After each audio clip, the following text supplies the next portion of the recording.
জুলাই ঘোষণাপত্র পাঠ, প্রধান উপদেষ্টার অভ্যুত্থানের শহীদরা জাতীয় বীর, আইনি সুরক্ষা পাচ্ছে ছাত্র জনতা। কক্সবাজারের সার্জিস হাসনাত সহ এনসিপির 5 নেতার উপস্থিতি ঘিরে নানা গুঞ্জন। 111 নিয়ে উপদেষ্টা মাহফুজের বক্তব্য শিশুসুলভ মন্তব্য রিজভীর। জুলাই গণ অভ্যুত্থানের বছর পূর্তি দেশ জুড়ে বিভিন্ন রাজনৈতিক ও সামাজিক সংগঠনের বর্ণাঢ্য আয়োজন। 1 লাখ ফুটবলারের পক্ষে ফিফার বিরুদ্ধে ঐতিহাসিক মামলা। ভারতের উপরে ট্রাম্পের বাণিজ্যিক চাপের হুমকি অবৈধ রাশিয়া। দর্শক, আমাদের রাতের আয়োজনে আপনাদের সাথে আছি আমি এসএম আরিফ। শুনছিলেন প্রধান শিরোনাম। বিস্তারিততে যাওয়ার আগে আপডেট খবর পেতে গ্রামের কাগজের ইউটিউব চ্যানেল সাবস্ক্রাইব এবং ফেসবুক পেজ ফলো করে রাখুন। বাংলাদেশের ইতিহাসের গতিপথ বদলে দেওয়া 24 জুলাই গণ অভ্যুত্থানের শহীদদের জাতীয় বীর, শহীদদের পরিবার, আহত যোদ্ধা ও আন্দোলনকারী ছাত্র জনতাকে আইনি সুরক্ষার অঙ্গীকার রেখে জুলাই ঘোষণাপত্র ঘোষণা করেছেন অন্তর্বর্তী সরকারের প্রধান উপদেষ্টা মোহাম্মদ ইউনূস। জুলাই ঘোষণাপত্রে বলা হয়েছে 5 আগস্ট 2024 সালে গণ অভ্যুত্থানে বিজয়ী বাংলাদেশের জনগণের আকাঙ্ক্ষার প্রতিফলন হিসেবে এই ঘোষণাপত্র প্রণয়ন করা হলো। 1 বছর আগে আওয়ামী লীগ সরকারের পতনের এই দিনে জুলাই গণ অভ্যুত্থান দিবসে মঙ্গলবার বিকাল 5টার কিছু সময় পর জাতীয় সংসদের দক্ষিণ প্লাজায় প্রধান রাজনৈতিক দলগুলোর প্রতিনিধিদের পাশে নিয়ে জুলাই ঘোষণাপত্র পাঠ করেন প্রধান উপদেষ্টা। ঘোষণাপত্রে বলা হয়েছে, বাংলাদেশের জনগণ জুলাই গণ অভ্যুত্থানের সকল শহীদদের জাতীয় বীর হিসেবে ঘোষণা করে শহীদদের পরিবার, আহত যোদ্ধা এবং আন্দোলনকারী ছাত্র জনতাকে প্রয়োজনীয় সকল আইনি সুরক্ষা দেওয়ার অভিপ্রায় ব্যক্ত করেছে। জুলাই ঘোষণাপত্রের সাংবিধানিক স্বীকৃতি দেওয়ার অঙ্গীকারও রয়েছে। এতে বলা হয়েছে, বাংলাদেশের জনগণ এই অভিপ্রায় ব্যক্ত করেছে যে ছাত্র গণ অভ্যুত্থানে 2024-এর উপযুক্ত রাষ্ট্রীয় ও সাংবিধানিক স্বীকৃতি প্রদান করা হবে এবং পরবর্তী নির্বাচনে নির্বাচিত সরকারের সংস্কারকৃত সংবিধানের তফসিলে এই ঘোষণাপত্র সন্নিবেশিত থাকবে। জাতীয় সঙ্গীতে শুরু হয় জুলাই ঘোষণাপত্রের অনুষ্ঠান। পরে শহীদদের স্মরণে 1 মিনিট নীরবতা পালন করা হয়। জুলাই ঘোষণাপত্র পাঠ করার সময় মঞ্চে প্রধান উপদেষ্টার পাশে ছিলেন বিএনপির মহাসচিব মির্জা ফখরুল ইসলাম আলমগীর, জামায়াতের সেক্রেটারি জেনারেল মিয়া গোলাম পরওয়ার, জাতীয় নাগরিক পার্টি এনসিপির আহ্বায়ক নাহিদ ইসলাম, ইসলামী আন্দোলন বাংলাদেশের আমির সৈয়দ মোহাম্মদ রেজাউল করিম, নাগরিক ঐক্যের আহ্বায়ক মাহমুদুর রহমান মান্না, গণসংহতি আন্দোলনের প্রধান সমন্বয়ক জোনায়েদ সাকি, এবি পার্টির চেয়ারম্যান মুজিবুর রহমান মঞ্জু, জাতীয় গণফ্রন্টের সমন্বয়ক টিপু বিশ্বাস, গণ অধিকার পরিষদের সভাপতি নুরুল হক নূর। জুলাই গণ অভ্যুত্থানের 1 বছর পূর্তির বিশেষ দিনে জাতীয় নাগরিক পার্টির 5 শীর্ষস্থানীয় নেতা আজ কক্সবাজারে যান। কক্সবাজার বিমানবন্দর সূত্র জানায়, আজ মঙ্গলবার বেলা 11:30টার দিকে ঢাকা থেকে বাংলাদেশ বিমানের একটি ফ্লাইটে এই 5 নেতা কক্সবাজার বিমানবন্দরে অবতরণ করেন। তারা হলেন এনসিপির মুখ্য সমন্বয়ক নাসরুদ্দিন পাটোয়ারি, উত্তরাঞ্চলের মুখ্য সংগঠক সার্জিস আলম, দক্ষিণাঞ্চলের মুখ্য সংগঠক হাসনাত আবদুল্লাহ, জ্যেষ্ঠ যুগ্ম সদস্য সচিব তাসনিম জারা এবং যুগ্ম আহ্বায়ক খালেদ সাইফুল্লাহ। এনসিপির 5 নেতার হঠাৎ কক্সবাজারে ভ্রমণ নিয়ে রাজনৈতিক মহলে নানা গুঞ্জন ও আলোচনা তৈরি করেছে। বিমানবন্দর ও সংশ্লিষ্ট সূত্র জানায়, বাংলাদেশ বিমান থেকে অন্যান্য যাত্রীদের সঙ্গে নেমে এনসিপির 5 নেতা প্রায় 20 কিলোমিটার দূরে উখিয়ার ইনানি সৈকতের 5 তারকা হোটেল sea pearl beach resort and স্পাতে যান। হোটেলের মাইক্রোবাসে তাদের বিমানবন্দর থেকে নিয়ে যাওয়া হয়। তবে এই নেতাদের আগমনের বিষয়টি প্রশাসন কিংবা আইন শৃঙ্খলা রক্ষাকারী বাহিনীকে অবগত করা হয়নি। রাজনৈতিক মহলে গুঞ্জন ছড়িয়ে পড়ে যে যুক্তরাষ্ট্রের সাবেক বাংলাদেশস্থ রাষ্ট্রদূত পিটার হাসের সঙ্গে বৈঠক করতে কক্সবাজারে যান এই 5 নেতা। বিষয়টি নিয়ে নাসরুদ্দিন পাটোয়ারি বলেন, তারা ঘুরতে কক্সবাজারে যান। পিটার হাসের সঙ্গে বৈঠকের বিষয়টি গুজব ও অপপ্রচার। 111-এর পদধ্বনি শোনা যাচ্ছে। অন্তর্বর্তী সরকারের তথ্য উপদেষ্টা মাহফুজ আলমের এমন বক্তব্যকে শিশুসুলভ বলে মন্তব্য করেছেন বিএনপির সিনিয়র যুগ্ম মহাসচিব অ্যাডভোকেট রুহুল কবির রিজভী। আজ সকালে রাজধানীর নয়াপল্টনে বিএনপির কেন্দ্রীয় কার্যালয়ে আয়োজিত সংবাদ সম্মেলনে তিনি এই মন্তব্য করেন। রুহুল কবির রিজভী বলেন, সরকারের থেকে এমন ধরনের বক্তব্য জনদৃষ্টিকে ভিন্ন খাতে নিয়ে গিয়ে কোনো হীন উদ্দেশ্য হাসিলের চেষ্টা করা হচ্ছে। তিনি আরও বলেন, এ ধরনের শিশুসুলভ বক্তব্য কোনো দায়িত্বশীল জায়গা থেকে আশা করা যায় না। ফ্যাসিবাদ নানাভাবে মাথা চাড়া দিয়ে ওঠার চেষ্টা করছে জানিয়ে দ্রুত একটি নির্বাচিত সরকারের দাবি জানান বিএনপির এই সিনিয়র যুগ্ম মহাসচিব। এবার যশোর সহ আঞ্চলিক সংবাদ।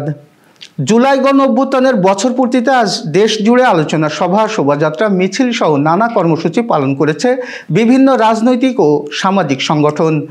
যশোরে আজ সকালে জেলা প্রশাসনের উদ্যোগে জেলা প্রশাসক আজহারুল ইসলামের নেতৃত্বে বকুলতলাস্থ জুলাই শহীদদের স্মৃতিস্তম্ভে শ্রদ্ধা নিবেদন শুরু হয়। পরে শিল্পকলা একাডেমিতে আলোচনা সভা হয়। বাংলাদেশ জামায়াতে ইসলামী যশোর শাখার আয়োজনে গণসমাবেশ শেষে বিশাল মিছিল বের হয়। যশোর নগর ও সদর উপজেলা বিএনপির আয়োজনে জুলাই গণ অভ্যুত্থান দিবস উপলক্ষে বিজয় র্যালি অনুষ্ঠিত হয়। এনসিপি যশোরের আয়োজনে আলমগীর সিদ্দিক হলে আলোচনা সভা হয়। দিনটি উপলক্ষে বিভিন্ন জেলা উপজেলাতেও বর্ণাঢ্য কর্মসূচি হয়েছে। কেশবপুর থেকে আব্দুল সালাম সবুজ জানিয়েছেন, উপজেলা ও পৌর বিএনপির আয়োজনে দলীয় কার্যালয় চত্বর থেকে বিজয় র্যালি বের হয়। র্যালি শেষে আলোচনা সভায় প্রধান অতিথির বক্তব্য রাখেন কেন্দ্রীয় বিএনপির কার্যনির্বাহী কমিটির সদস্য ও কেশবপুর উপজেলা বিএনপির সভাপতি আবুল হোসেন আজাদ। প্রতিনিধি নাজিম উদ্দিন জনি জানিয়েছেন, শার্শা উপজেলা বিএনপির আয়োজনে বিজয় র্যালি ও আলোচনা সভা অনুষ্ঠিত হয়েছে। নাভারণ বিএনপির কার্যালয় থেকে একটি বিজয় র্যালি শুরু হয়ে বিভিন্ন গুরুত্বপূর্ণ স্থান প্রদক্ষিণ শেষে সাতক্ষীরা মোড়ে এসে শেষ হয়ে আলোচনা সভা অনুষ্ঠিত হয়। জাকির হোসেন হৃদয় জানিয়েছেন, অভয়নগর উপজেলা প্রশাসনের আয়োজনে পরিষদের সভাকক্ষে এ আলোচনা সভা অনুষ্ঠিত হয়। আলোচনা শেষে জুলাই আন্দোলনের শহীদদের স্মরণে দোয়া অনুষ্ঠিত হয়। আব্দুর রহমান জানিয়েছেন, ঝিনাইদহের মহেশপুরে কেন্দ্রীয় শহীদ মিনার চত্বর থেকে উপজেলা বিএনপি বিজয় র্যালি বের করে। মহেশপুর সরকারি কলেজ মাঠ থেকে উপজেলা জামায়াতের পক্ষ থেকে এক গণমিছিল বের করা হয়। এম ফিরোজ জানিয়েছেন, বাগেরহাটের মোংলায় বিজয় র্যালি সমাবেশ করেছে বিএনপি।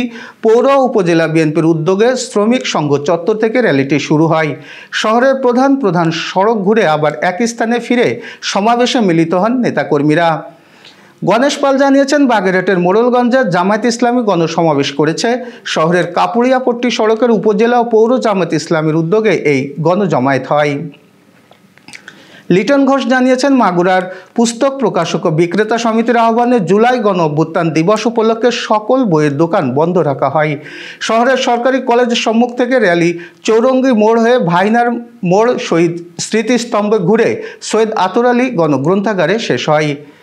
বাবলুর রঞ্জন বিশ্বাস জানিয়েছেন, কুষ্টিয়ার ভেড়ামারা উপজেলা বিএনপির আয়োজনে বিজয় মিছিল ও সমাবেশ অনুষ্ঠিত হয়েছে। থানা রোডে বিজয় মিছিল শেষে সমাবেশ অনুষ্ঠিত হয়। তুহিনুজ্জামান জানিয়েছেন, চুয়াডাঙ্গার জীবননগরে বিজয় র্যালি, আলোচনা সভা, প্রামাণ্য চিত্র প্রদর্শনী ও দোয়া মাহফিল অনুষ্ঠিত হয়েছে। জীবননগর আর্ট সেন্টার থেকে বিজয় র্যালি বের করে উপজেলা বিএনপি। জীবননগর বাস স্ট্যান্ডে উন্মুক্ত মঞ্চে আলোচনা সভা ও দোয়া মাহফিল আয়োজন করে বাংলাদেশ ইসলামী আন্দোলন। আলোচনা সভার আয়োজন করে বাংলাদেশ খেলাফতে মজলিসও।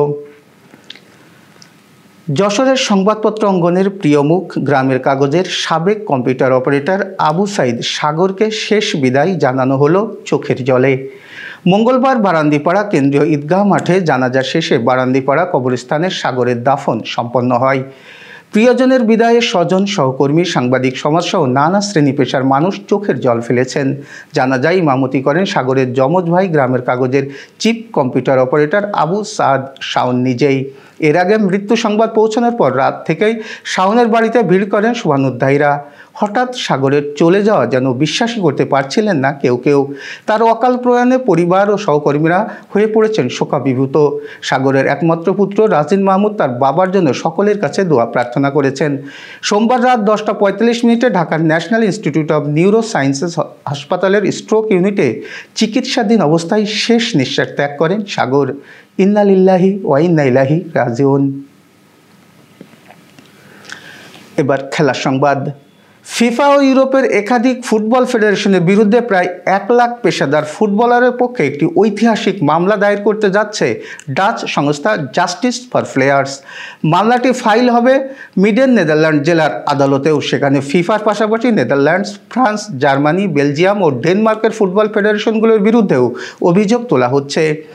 2024 সালের অক্টোবরে ইউরোপীয় ইউনিয়নের বিচার আদালত রায় দেয় ফিফার কিছু ট্রান্সফার নিয়ম ইউরোপীয় আইনের পরিপন্থী। বিশেষ করে এই নিয়মগুলো খেলোয়াড়দের মুক্তভাবে ক্লাব পরিবর্তনের স্বাধীনতা খর্ব করে এবং প্রতিযোগিতা বাধাগ্রস্ত করে, যা আইনসঙ্গত নয়।